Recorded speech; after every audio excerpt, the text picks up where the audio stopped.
আসসালামু আলাইকুম, welcome back to my mini blog. তো এখন বাজে রাত ঠিক 1:07।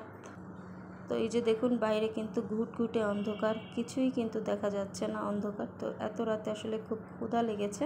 তো কী খাবো ভাবতেছিলাম, ভাবতে ভাবতে দেখলাম ফ্রিজের মধ্যে গরুর মাংস ছিল, যে আর এই গরুর মাংসটা ঈদে রান্না করা ছিল, যেহেতু আমরা ঈদের পরে বাসায় ছিলাম না অনেকদিন।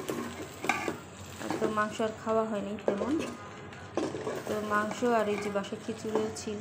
এখন খিচুড়ির সাথে মাংসটাকে ভালো করে জাল দিয়ে নিচ্ছে, একসাথে মিশিয়ে নিয়েছে। তো এখানে একটু পানি দিলে একটু লেটকা খিচুড়ির মতো হতো, খেতে ভালো লাগতো। তো আসলে আমি সেটা আর করলাম না, একবারে খিচুড়ির সাথে গরুর মাংসটাকে দিয়ে দিয়েছি। আর গরুর মাংসের মধ্যে কিন্তু যথেষ্ট পরিমাণে ঝোলও ছিল, আর মাংসের পরিমাণটাও কিন্তু বেশিই ছিল। খিচুড়ির পরিমাণ এখানে অল্প দিয়েছি। এবার সব কিছু খুব ভালো করে যে নেড়ে চেড়ে এটাকে জাল করে নিচ্ছে। আসলে রাতের বেলা ক্ষুধা লেগেছে, এখন কী খাবো সেটাই ভাবতেছিলাম।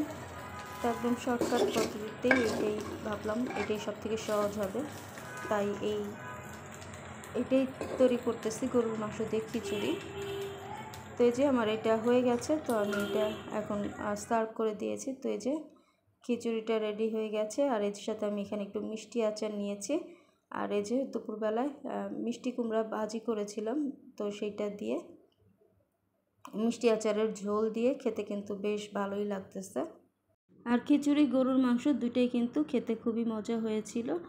আর মিষ্টি কুমড়া ভাজি আর আচারের ঝোল দিয়ে কিন্তু এই খিচুড়িটা খেতে বেশ ভালোই লাগতেছিল। তো যাই হোক, আমি আমার খাবারটা শেষ করব, আর আমি আমার ভিডিওটা এখান থেকেই শেষ করছি।